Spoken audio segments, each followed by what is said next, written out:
Good afternoon. Yeah, no, I'm very pleased to be asked to moderate this panel, and we have with us, yeah, I see when I flip through the participant list, we have a wonderful group of people here from the US Forest Service. One of the stars of the show that you just saw earlier on, Jennifer Dyer, HPM of Six Rivers, and another HPM from the the southern part of the state, as well as Susan White, the regional HPM and the regional tribal liaison. Could I ask you guys to introduce yourselves, please? Hello, my name is Rowena Yeahquo. I'm the Region 5 Tribal Relations Specialist.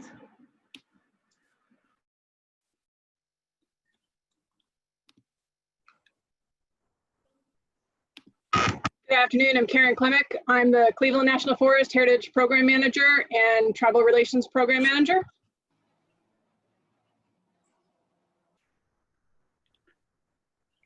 I can go next, I guess. I'm Jen Dyer, and I'm from Six Rivers National Forest. My new title actually is Public Service Staff Officer. Thanks for having me. And my name is Susan Lynn White. I am the Regional Heritage Program Manager. Yeah, well, thank you very much for participating in this. There is a lot to talk about with the fires that are going on and the expedited nature of Section 106 consultation.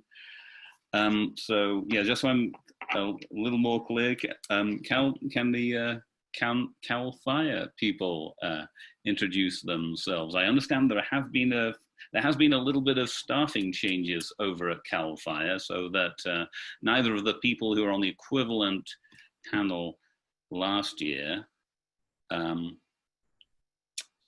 are here this time. So it would be great to have you introduce yourself too.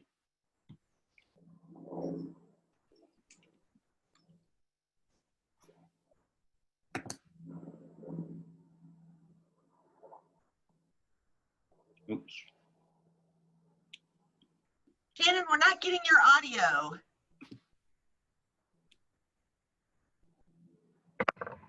Can you hear me now? Yes. Okay, I had to unplug my headphones. I apologize. So I'm the Vegetation Management Program Manager, and I'm filling in for Chris Browder after he retired for our Cultural Resource Management Program. And so our staff chief, Len Nielsen, is going to be our tribal liaison until we fill that position.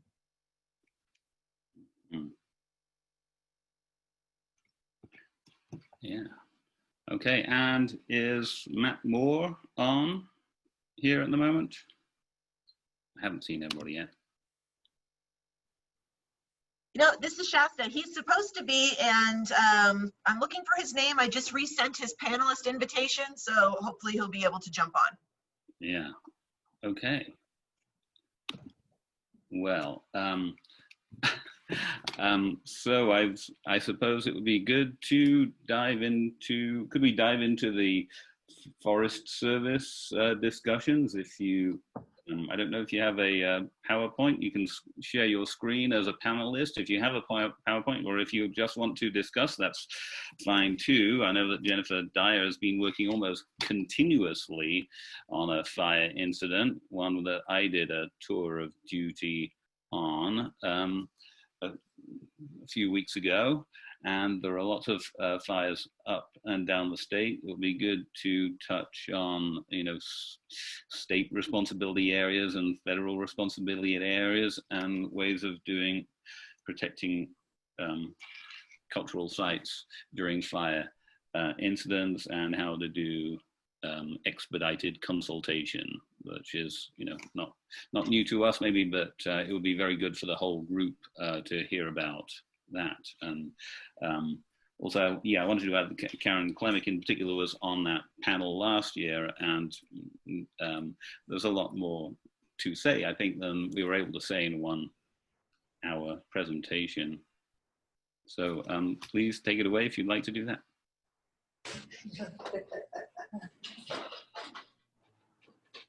So I can start if that's okay, Karin. Yeah, okay. So yeah, good afternoon, everyone. As was just mentioned by Alex, I have been on the red salmon complex since it began, which it's been over 2 months. And we do have quite a complex fire that has gone across quite a bit of the high country to the east of the Hoopa Square. And so it's in territories of the Hoopa, the Karuk, and the Yeahquo tribes. And as Alex alluded to, we do expedited consultation during wildfires, and we utilize fire MOUs with the tribes in our area. So right now we are utilizing the Hoopa, Karuk, and Yeahquo fire MOUs and have brought on quite a few, I would say actually over a couple dozen heritage consultants onto our wildfire incident to work with the forests as well as the incident management teams, as well as the firefighters on the ground. And one of the things I just wanted to kind of mention, because I did jump on right when you were showing the videos of the WKRP, how we work together with the tribe during, kind of our planning efforts and our ecological restoration projects, is that there's the kind of flip side of the coin is that we, so we have WKRP going, but then it's our wildfire response has, there's so much going on right now with wildfires. And so how we respond to these wildfires is a big part of how we take on this responsibility of stewardship of these public lands. And so one of the things, or a few of the ingredients that I think that I draw from those videos we just saw, is that investment in relationships, building trust, one of the values of shared stewardship, and then of course the traditional ecological knowledge, how central and really as on par with Western science. And then I think one of the things that's been in my mind with all this wildfire recently is, and probably just this whole year of COVID craziness, is just this idea of how can we restore balance. And so I guess my take home right now, and what I'm thinking about as I continue to work on this wildfire incident and work with all of these amazing tribal heritage consultants. We have ceremonial leaders, we have THPOs, we have forestry techs, we have cultural practitioners. It's an amazing assortment of people that come with their strengths and their expertise and their passion, and we build this team, and we go out and we work and we integrate in with the incident management team and all the firefighting. Is that regardless of what we're doing, if we come with those kind of key ingredients that I just mentioned, be it if we're doing this response to wildfire or if we're just working to plan our next project together, the idea being that regardless of that, the success is in staying focused on those core values. And so the fire MOUs that we have currently, we absolutely, I would say, are using them effectively to do good work, to do and really do a lot of coordination, consultation, and it's on the fly because it's an emergency response, and so it's not like we have a lot of time or the luxury of time. And so what I would say though is that we have the right people, and we bring them all together and we do the work. And I feel that there's a lot of things that are going well, even in this very tough time. And the silver lining is that we we continue to do good work together, and we're able to do that because of that shared stewardship model, and so that's kind of where I'd like to end and turn it over to some other panelists. But appreciate the time. Thank you. Thank you very much, Jan. Yes. Karin, would you be able to say a little bit more about, obviously, the fire that we have been on isn't maybe the most destructive of buildings. There have been very destructive fires around the state. Karin, would you be able to talk a little bit more about your participation and your model for consultation in fires? You know, you're further south in the state, and there's a lot more private land around there, so it's a somewhat different kind of consultation structure that you would have, I would think. I think as a rule, the consultation structure is fairly similar because it is built off of that emergency consultation, but and that shared goal of protecting life and property, protecting resources, putting the fire out, not damaging resources, and that's central to all of our firefighting efforts. You know, human public safety is always, you know, top priority, and so we're always operating with that. And yes, down here in Southern California, Cleveland National Forests, we're within 2 hours of 20 million people, and Angeles, San Bernardino, the Los Padres, we're very, very close to the urban interface. So we do have some, you know, some smaller forests, but some different concerns when we get fires on our federal lands that we're responding to. I think Shannon would probably be able to address better the kind of the state responsibility, because private lands, county, city, those are areas that CalFire would be taking the lead. And of course, we work really closely together with CalFire across borders, as well as with tribal fire departments, local fire departments, to try and respond to incidents, taking various leads depending on whose jurisdiction it starts in or whose responsibility area it falls under. But that concern about making sure that we get the notifications out, get information out to the tribes, have an understanding of what those resources are that are at risk, and how we can be working those concerns into our management response is really critical. And that builds off what Jen was saying with that, and what you showed, Alex, in the videos, which is so critical, is that was years, decades of communication, of consultation, of relationship building to come to these agreements that you guys up in the north can now rely on, because you have this built shared expertise, this shared responsibility, this shared value system that's formalized in those documents. So even somebody coming from off forest or from a different unit coming in as an incident commander can look at those documents and look at that information and understand very clearly what the local direction is, what the local intentions are. And without formalizing that and taking that time up front, it's very, very hard during an emergency while you have life and property at risk. You have people evacuating their homes, you have businesses shutting down, you have smoke inhalation, you have potential firefighter fatalities, and all of these other concerns that are being balanced by that management team. It's very hard to start those conversations. So I encourage everybody that's on this call, and talk to anybody that's not on this call, is to follow that model of having those conversations early, calling your local contacts for Forest Service, BLM, Park Service, CalFire.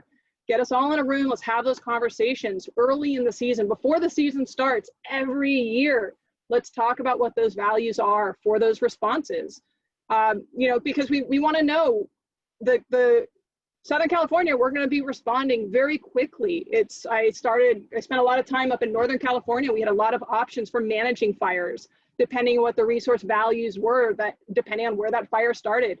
Down here in Southern California with Santa Ana's and incredible heat and the winds and everything else that's going on, and the risk to the public is so elevated. And the extreme fire behavior we've actually been seeing all over the state, not just in Southern California, it really changes the dialogue and our ability to respond. So I don't know, Shannon, if I could kick it over to you and see if you want to kind of address some of that from the CalFire side. That's actually a really great intro. I appreciate that. So yes, having those conversations early is really critical, especially, so our cultural resource management program is made up of 10 people, and currently we have 4 vacancies. So there's only six of them through the state. So if you have those local unit contacts, like the unit forester, or maybe an environmental scientist, or someone that you can reach out to and sit down and have those meetings, it really will help us, because they're going to be the first ones who are there. And if they know where those resources are, they can, if we can get ahead of it, we want to. We also like to encourage that if the tribes can have anyone who can get certified for the emergency incident awareness, then you can actually have like a red card, and then we can have you get incorporated into our excuse me, our incident, and have you maybe come on as a technical specialist. And if that isn't something that you can do, we do want, we have the ability to have you come to the incident base, and encourage that you come to our cooperators meetings daily and work with those liaisons so that they can get you in contact with either the incident commander or operations, so that you can pass along that information. Because we do have, when we can, for instance, the Santa Clara, the lightning complex that they just had there, the unit forester is very aware of the cultural resources that are around. And one of the first things he did was order one of our archaeologists so that they could come out and try and make sure that where they could get in front of it and try and get those resources protected. We do have the ability, though, if for some reason, you know, because of the spread of the fire, or we weren't aware that the resources were there, which in some cases, you know, we don't know where everything is, and the brush has gotten so tall that we discover things after the fact. And we have the ability to come in and reach out to the local tribes and make sure that we're respecting and letting you know where they are, and trying to find out what your wishes are, you know, and how you want to handle any potential repairs, or if we do find resources, you know, what you want us to do with them. So.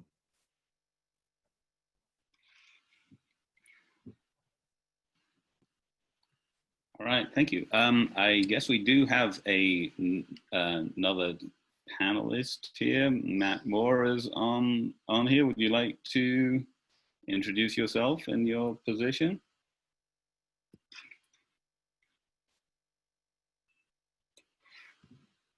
Unmute yourself. There we go. Good afternoon. My name is Matthew Moore. I'm a THPO here at United Auburn Indian Community. I also come with 25 years of firefighting experience before coming to work here with Auburn.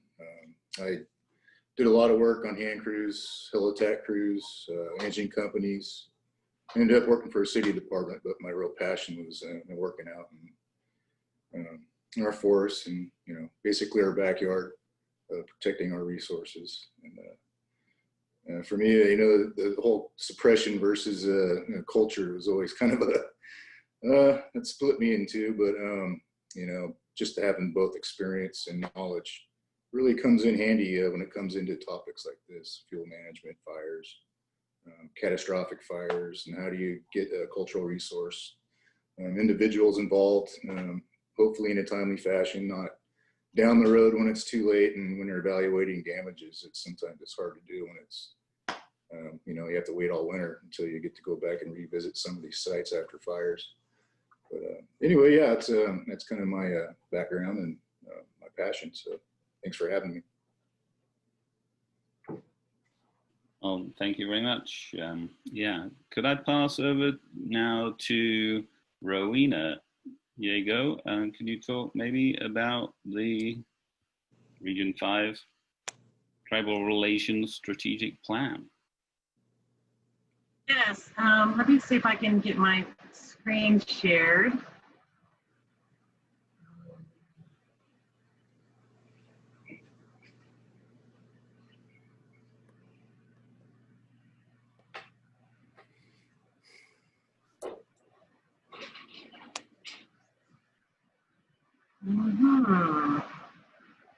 Doesn't seem like it's going to be cooperating. Do you go to advanced?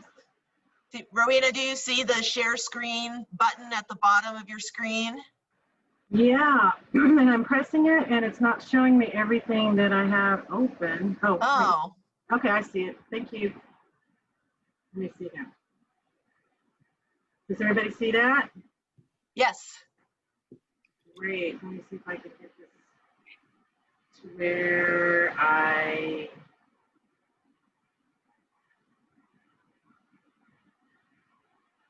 All right. Thank you for your patience, everyone. Let me start out with my first slide. Like I said, my name is Rowena Yeahquo. I am the Tribal Relations Specialist for Region 5. I don't know if I have this on the right. If you click on the start presentation, it's the little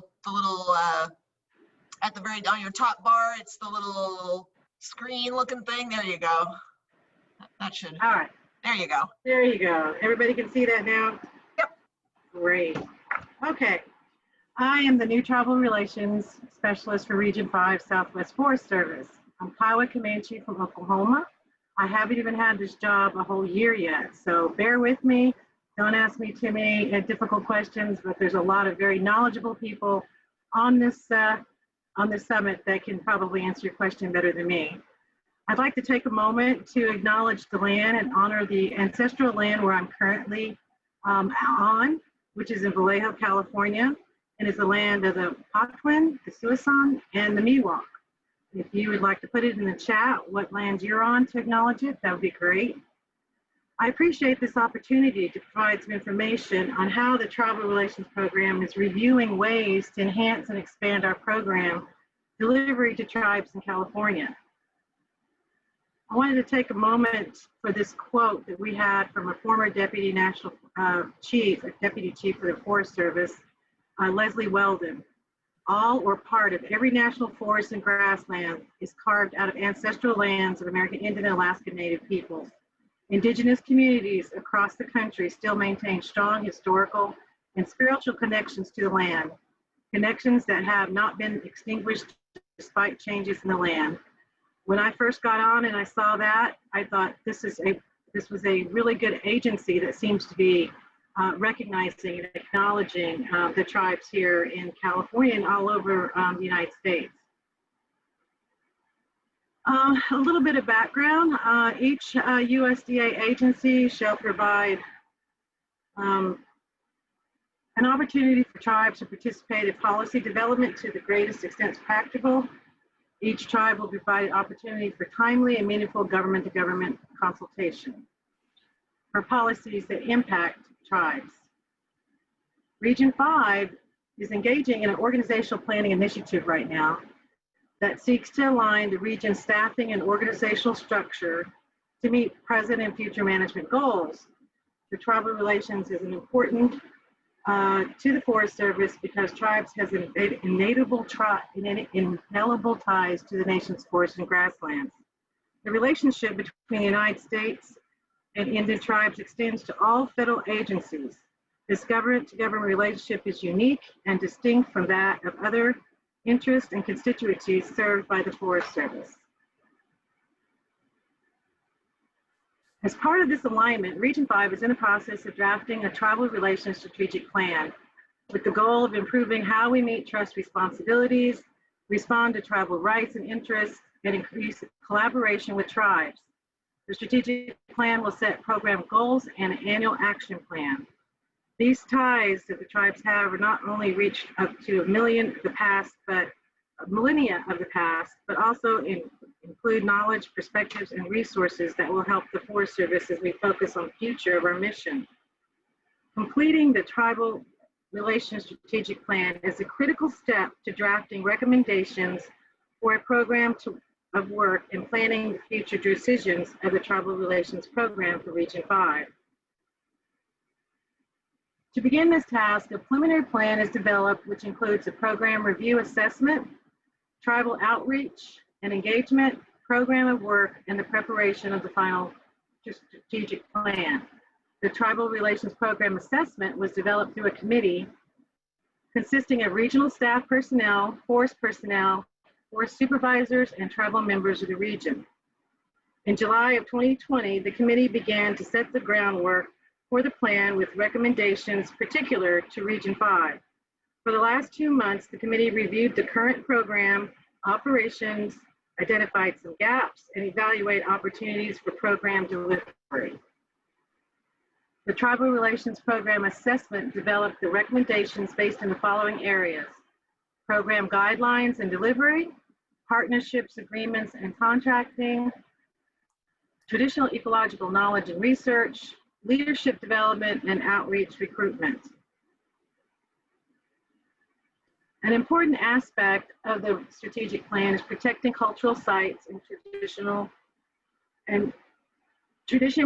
places and practices, especially during fires. A current incident happened on the Plymouth, the North Complex fire. They expressed a need for a tribal liaison on every incident. The tribal liaison, the strategic plan will have an education and training component that will address how we can get more tribal members trained as resource advisors, reads, and obtain red cards to access a fire incident and protect their cultural interests. They called on me to give them some advice on certain protocols and how to get in touch with the tribes. And they also were asking for a map. And I saw in the chat that somebody was talking about having the GIS, the tribal people who have GIS capabilities, to be able to help with that. That's a great idea. The next step in the strategic plan process is tribal outreach and engagement. Tribal input is imperative in order to create a responsive, inclusive document, which includes tribes throughout this process. We need your comments and suggestions on ways to enhance and expand our program delivery. This is your chance to have your voice heard. We will engage tribes in several ways. We will be sending out a consultation letter for government consultation. We'll engage tribes in forums and intertribal organizations. We'll be sending out a questionnaire, and we do have an email address that you can send comments as well. So how we're doing the outreach and engagement is that I can come and talk to your organization, your tribal forum, your tribal councils, groups like this. I really want to thank Shasta and Alex for inviting me so that I can share this information.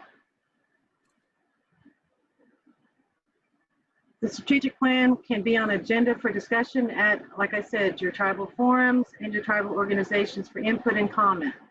Here's my information on how to get in touch with me if you'd like to set up a meeting. And there is the address, our email address for you to submit comments to us directly. So thank you everyone for your time. And if you have any, I guess we'll talk about questions later. Thank you, everyone. Thank you very much, Rowena, for that. I'd just like to ask Susan White, from the perspective of the regional office in Vallejo, do you have something to add to the presentations we've done? Start video. Thank you very much. Hopefully you can hear me better. I switched earphones. Karin sent me a note, said I sounded very soft. I did put together a presentation. I thought I would just be here to be able to address any questions about policy or regulatory on the region level. I can tell you that being somewhat new myself with the Forest Service, I came from other agencies, and one of them being Bureau of Reclamation up in Central Washington.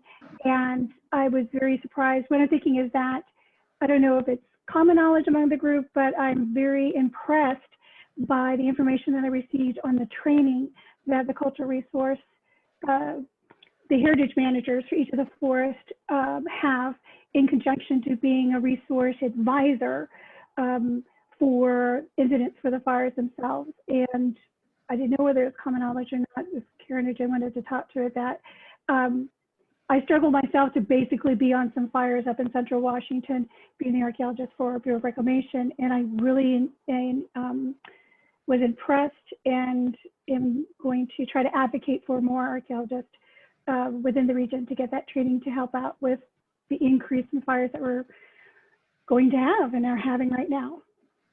So with that, I'll swing it back. Well, thank you very much, everybody, for that. So yeah, at the risk of doing a little bit of repeating, I think it's still worthwhile that people have made some recommendations about training. This is always a question that these kinds of panels, how can the tribes get their people onto fire incidents, either by doing getting the formal red card qualifications or doing an escort situation. And in view of that, shall we, I'd like to read the comment from 1446 in military time from Dora Beats and the Tuolumne Band of the Miwok Indians. I serve as the emergency manager for my tribe and also sit on the CalFire Native American Advisory Committee. Can folks, USFS or CalFire, speak to the need and possible commitment to include California tribal training in annual incident management team training? It seems vital as we see more and more fires, not only on USFS land, but private state responsibility area lands that could be included. Talking about partnerships and cooperative agreements before the fire starts is key. Also, what about integrating GIS staff from tribal communities that have access to mapping that could assist the incident management team and ground operations? Lastly, how can we incorporate tribal trained staff as reads or GISS or even liaison officers who have tribal government experience that would benefit teams? So I see, say, Karin, you have answered some of those questions already. Would you like to spell that out a little bit more?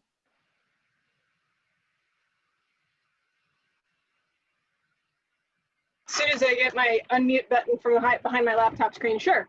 So yeah, there's a lot to unpack there, and thank you so much for bringing that up. The training is a spectacular idea, and I completely echo that would be great for the incident command folks, for any of the ICs, for anyone in the command structure.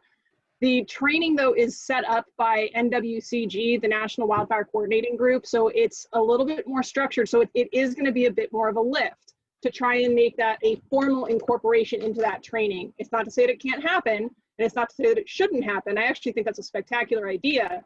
It's just going to take a little bit more, but that doesn't mean that you can't be working with your local contacts at the Forest Service, at BLM, where whoever's managing some of those lands, be it CalFire, be that response group that you're concerned with, to them and talk to them about what you would want for that training.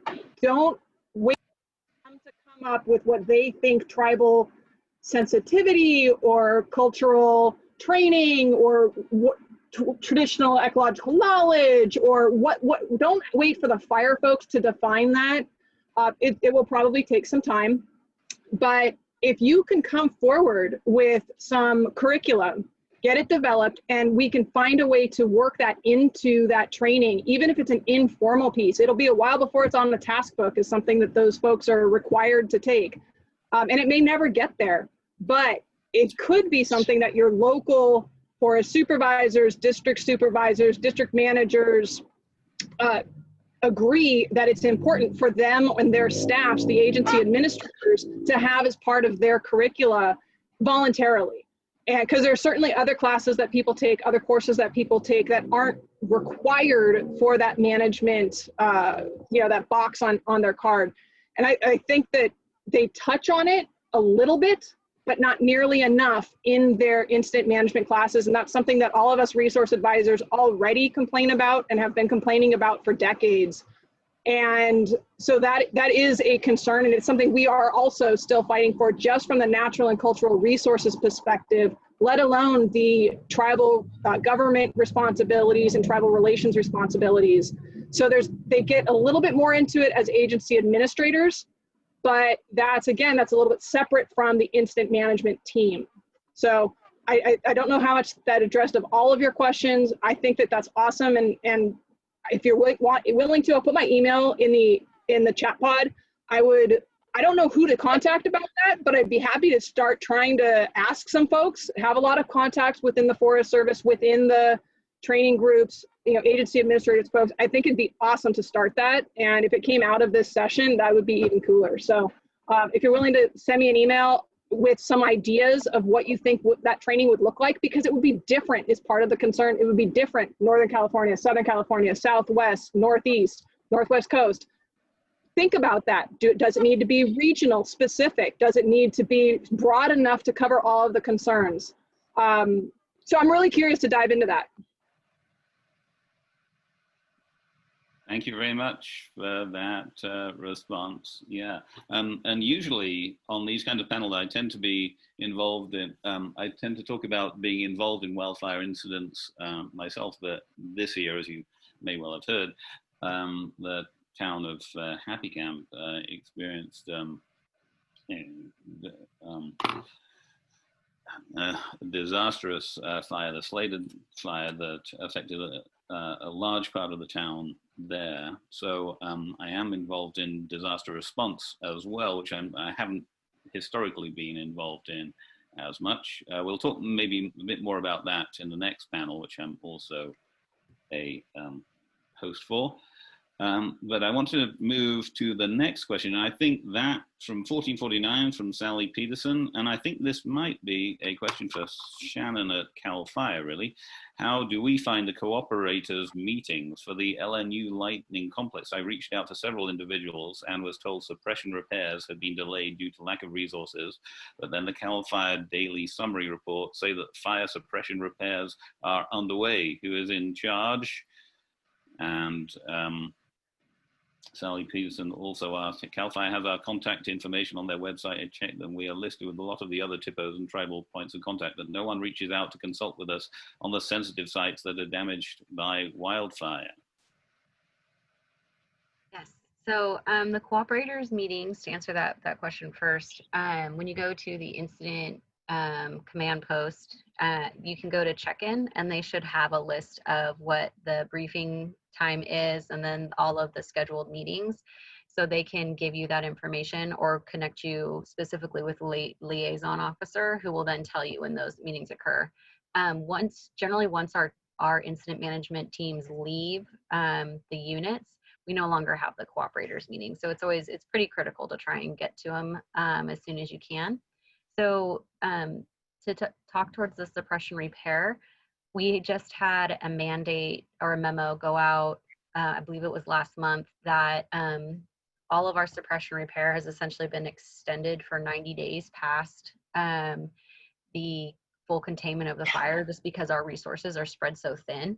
So currently for the LNU complex, they have been put on hold, but they're still doing small things. And I can find out for you who's actually leading that for the suppression repair, because they would be, it's generally the unit forester, but I'm not 100% sure for the LNU lightning complex.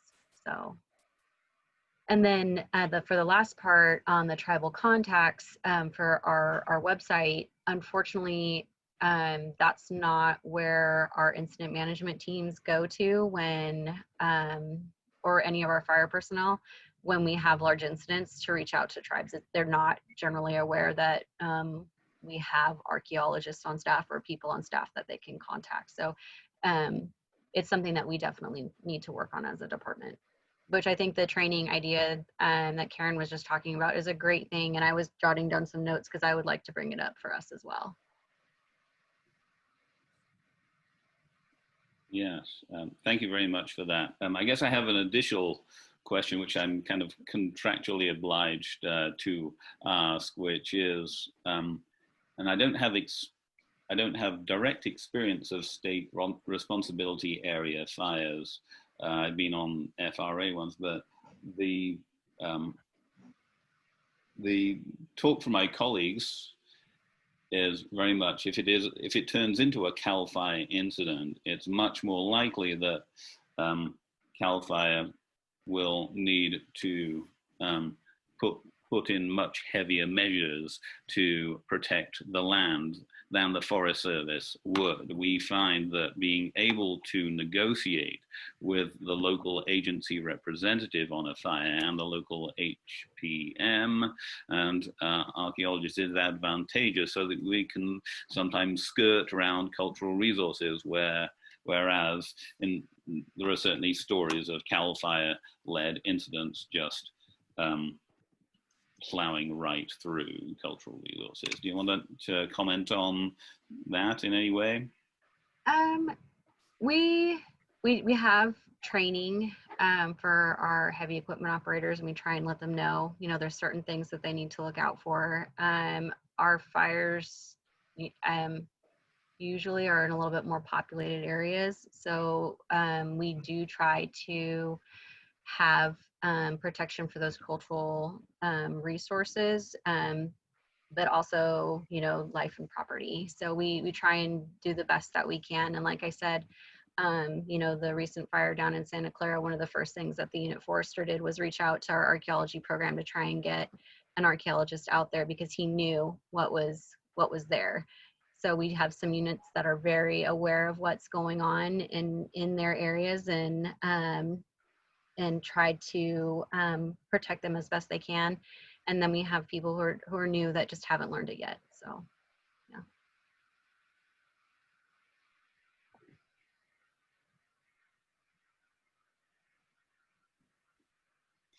And one thing that,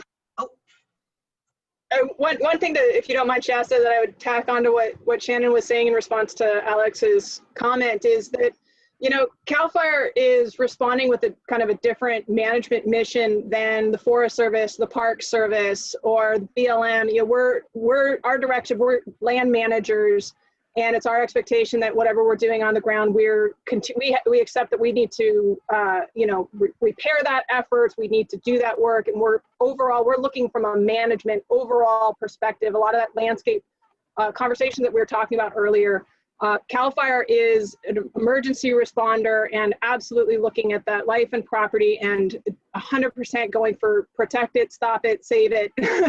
And it is often a heavier response, but those critical values that they're protecting are also elevated as well. So it's from that outgoing mission piece of it, it's a little bit different on how they would engage in an incident versus how one of the land management teams might be engaging in the incident. Shannon, would you say that's fair?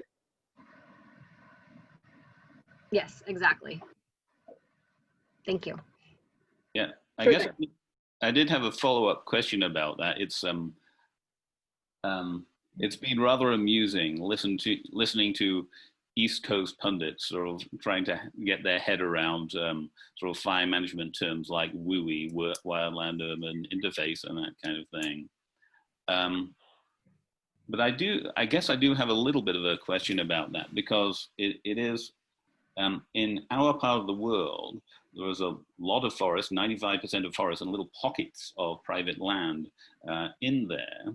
Whereas in the southern part of the state, often those WUI areas are places where new development has happened, close to the edge of national forest. But is there a mandate to be more protective of those areas which have been developed? It seems from the discussion that I've been involved in, even if it's an old 40-acre farmstead with one house on it, you need to go a long way towards protecting that because of the potential liability of that area when a fire moves from a Forest Service land into a private parcel. So, yeah, because our mission is stopping, 95% of our fires at 5 acres or less. So that's our goal, is to keep them confined. So we do know that there are some instances where fire is beneficial for the land, but there's certain times of the year that we try to that would be more of under our prescribed burn program, not something that's called a wildfire. So all wildfires, we want to keep them to 5 acres or less. That's our goal. That was actually going to be my question, and it segues a little bit on what Alex was saying. And you know, he was diplomatic with East Coast. I'm just going to go straight to the top and talk about raking forests. But what I'm wondering is, there's been so much talk and movement, especially in Northern California, on bringing back traditional burning. And, you know, as we saw in the wonderful videos that Alex shared, that's already happening. You know, Jen, you've been instrumental in that as well. So what do you as fire and forest professionals think about educating not just, you know, the public, not just politicians, about changing this centuries-old policy of you know, Smokey the Bear, only you can stop forest fires, and using this traditional knowledge in this new climate that we're dealing with of increased severity, increased number and severity of wildfire due to climate change. You know, I think we need to connect old tribal tradition with some of these call them new, but bringing back these ancient management practices. Yeah, I'd like to echo what you're saying, Shasta. I think, I mean, even for myself, I learned as a child the importance of burning and, you know, the benefits. Back in the day before European contact, you know, when we were managing the land, the Native Americans, the indigenous populations, they didn't have a fuel management problem. It didn't exist because they were stewarding the land. They were taking care of it. They were burning. They were cultivating. They were using the land. And I mean, it was their home. Unlike now, where it's just looked upon as just property or a resource for the feds or the state, and or even timber companies. I mean, they're the worst ones. But just being able to get back to those basics and explain and teach agencies. I mean, a lot of them are fully aware. The science is backing it all. It always has. But we just haven't had the opportunity to get our side of it out and into the public, really. So people are, when they talk about indigenous burning, they kind of cringe, or neighbors see burning and they want to call the fire department when, hey, it's a control burn. But, you know, kind of going back earlier too, just for the tribes, getting involved with their local agencies is a good place to start. You know, your local fire departments, because they talk to the CalFire, they talk to Forest Service. They have their meetings, and you know, there's just no cultural representation at all. So a lot of this is kind of going blindly forward until we get more cultural people involved. I think it's still, you know, it's going to be talked about and talked about and talked about. And, you know, when are we going to get somewhere? When are we going to be invited to the table to discuss a lot of these issues that we keep talking about? And here we are again, watching a major part of the state burn. We're losing people, and we're still in the same position as we were before. I'd just like to see a little more progress, a little more open conversation. I think for myself, I've been attending a lot of the local meetings. Placer County Fire Alliance is a compilation of all the local districts, RCDs, local community fire councils, your federal agencies, state agencies, water districts, everybody at the table. And, you know, good discussions happen there, and there's a lot of connections. And that's kind of how I learned, you know, a lot of ins and outs and how, you know, agencies operate as far as how do I get out on the fire, you know, as an ex-firefighter. It's very difficult for me, you know, as a cultural person to be out there to protect our resources. But going back, I think having that discussion with these people early, I mean, like right now, starting, not next spring, it's got to happen before next fire season. I mean, months before, not, you know, 2 months or a month. It's got to start like now. So keep that in the back of your head. I mean, it's a good way to, it was a good way for me to learn a lot about other trainings. You know, I was able to get in on a retraining, and if you do, that's very helpful as cultural people to see the methods that are used to protect the resources that are out there in the forest, for instance. So, and don't stop at Reed, you know, get your reef as well. That gets you fire line qualified, so you can go out and physically be there on some of these sites to see for yourself, and maybe you can help better protect these with the assistance of other reeds and reefs. But you know, I understand CalFire's issue. They are very much more responsive and emergency oriented. Coming from, I used to work for the state years ago. Very aggressive type of firefighting, and you know, that was kind of the thrill of the job. You know, go out there kicking butt and, you know, putting out fires. But sometimes you got to look back and go, man, it's too bad we couldn't have let it just burn a little further up that hill to that, you know, to the road or something. But it doesn't look good in the public eye. So, you know, there is a lot of education. It's got to go, you know, both ways, and we just got to sit down and talk about this, and you know, somehow get some progress, because you know, this situation's not going away. It's going to be here for a very, very long time. That's all I got.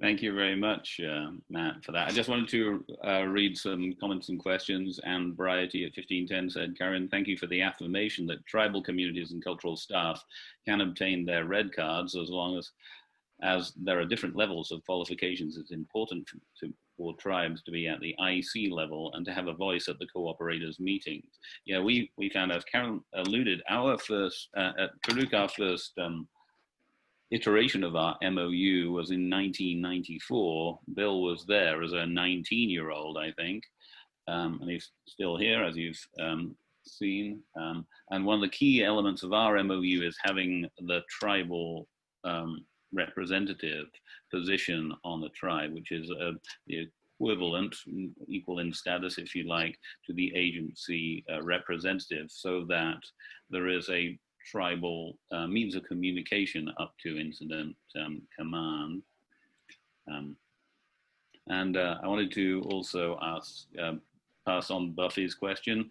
Alex's question for CalFire: through the years, there's conflicting messages on why there aren't agreements directly with tribes. What would need to change within the government to be able to enter into agreements so tribes can be involved as early on as possible on an incident? Looking for system change solutions. Thank you. So that could be, you know, Matt and Shannon, you have somewhat addressed that. Do you have any more to say about that? So I'm not sure on that one. I would have to reach out to Len about it, because I'm unfamiliar on that. So I can look into it, and I put my contact information in the chat. So if people want to send me emails, I can answer any other questions. Yeah, and on the matter of you know, traditional management. If you heard that Science Friday spot on NPR, which is down on podcasts, if you want to catch it again, Bill Tripp and, I've forgotten his name, the professor at Chico State, who is an indigenous leader and professor, were talking about how it's theoretically extremely scalable, the kind of work that can be done as long with prescribed and cultural fire, as long as it's done in the right ways. But of course, there are lots of legal hurdles. You need to get NEPA coverage for it, and in order to implement it, you need to get air quality certifications. And you know, my colleagues do find it frustrating. It seems like the agencies find ways of shutting down work. Jen, you know, you've you know a little bit about this. Can you comment on that? Of course, it's not always coming from your agency, but there are lots of you know, hoops to jump over in order to implement prescribed fire and cultural fire. Yeah, for sure. There's always going to be hoops we have to jump through to get the fire going. What I would say is that a lot of times we're in the reactive mode. The Forest Service, you know, this is a very busy fire season, and you know, but we're starting to come into that shoulder season, and there's some places in the state that, you know, in some of our projects, some NEPA ready areas that we probably could do some prescribed fire. But right now, with all the resources focused so so much, and we have a scarcity of resources to throw at the fires and the places where we need protection, we need suppression. We're not even able to start really doing the suppression repair that we normally do because all the resources are completely focused on that mission of suppression, that, you know, we're probably going to miss an opportunity, that window of time of, you know, where prescribed fire in certain places would be a good thing. But yeah, there's always finding the right time and opportunities. Sometimes timing doesn't work out so well, and that, you know, there's a lot of complexity in California in particular because of all the people here. You know, I came from New Mexico a few years ago, and we were able to scale up quite a bit with our prescribed fire compared to California. It's much more challenging with all the air quality and then just all the people that are and homes that are in and around the forest. So definitely a lot of complexity here, but there's ways to do it. And I think we are, the big thing I think that the Forest Service is doing to help with that increasing pace and scale is that shared stewardship paradigm. It's a real shift in our way of thinking of, in the old, you know, kind of old school or traditional of doing it all ourselves. And at this point, I think that we're at a place where we are better together, and really looking at some of that fire exclusion policy of trying to put out every fire. We're seeing that was, you know, that's short-sighted. We need fire. These are fire adapted ecosystems that we manage, the Forest Service manages, and we have to find ways to get back to those regular interval fires, and the traditional fire managers are the tribes, and if we work together, we can, I think we have a path forward, and it's shared stewardship, and it's working together, and it's starting to happen. WKRP is a prime example of how we can do that work together.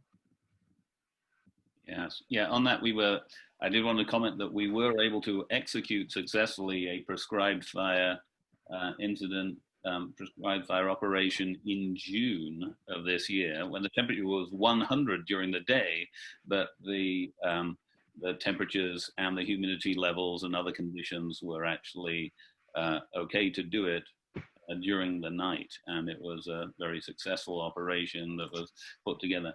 But in general, yeah, you do, tribes do need to have, if they're going to get on this IC team, they need to get trained burn bosses and people who can do burn plans, and then get other kinds of qualifications. But it's never too late to start going with, you know, getting yourself qualified to be engaged in these fire incidents. And I see that, yeah, Karin and Shannon have shared their contact details for the Forest Service and CalFire respectively. So please do that. And can I jump into tagging on to something Jen had been saying, Alex? Yeah. So one of the things she touched on that I want to kind of underscore here is the concept of shared stewardship, and especially in Southern California, especially as we have temperatures changing, the burn seasons are getting shorter, the windows are getting smaller. Our goals for burning, our goals for management are having to shift or having to change, and our abilities to implement projects are altering as well. So it's really, really, I cannot stress enough how important it is to have the tribes engaged in that planning process, so that there's an additional value of tribal need that is part of the plan, is part of the purpose of that project. So, and that partnership, that shared stewardship, maybe the federal government, the Forest Service, the BLM, the Park Service doesn't have enough appropriated dollars to do that specific project. But if there's the tribal partnership that can help restructure that project, which maybe it would have been more expensive, too expensive for the agency to bite off on their own, looking at that partnership or that shared stewardship goal, that might be enough to get that that additional push, that additional additional funding, additional manpower, woman power. firefighter power, that staffing that might be needed to where it might be better to do a project under certain conditions. And if those conditions aren't possible, what if we change those parameters? So let's as a group start thinking outside the box on how we can get these treatments done. And in some cases, it's going to be, as much as we want to put fire on the landscape and let it clean and, you know, revitalize the vegetation communities, we may have to go in with equipment first so that we can then put fire on safely and be in a controlled manner. So things to consider as you guys are working with your individual counterparts. Yeah, thank you very much for that. We're just about out of time. I did neglect Patricia Dixon's question, where does BIA forestry fit in all of this? Well, BIA does have a regional forester, Gerald Jones. He's quite available, and it would be good to get in contact with him. I'm not quite sure how to otherwise answer the question. But Gerald Jones is a good person to get in contact with, and he's actually quite enterprising in making connections with tribes and being able to draw down money that can be passed on to tribes. He's made presentations. So I want to thank all of the panelists for a very stimulating discussion. Thank you so much. Can I pass it on to Shasta?